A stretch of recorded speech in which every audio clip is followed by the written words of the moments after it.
Las Vegas Raiders just made another massive coaching change.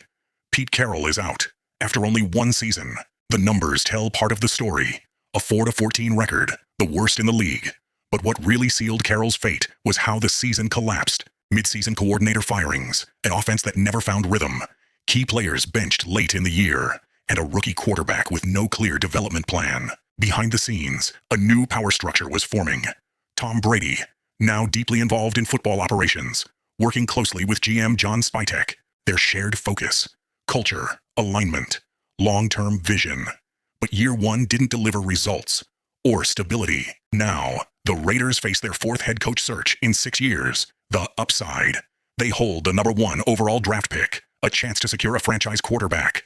The question is whether this organization can finally build something sustainable. Pete Carroll is gone, Tom Brady's influence is growing, and the Raiders are once again at a crossroads. More stories coming daily.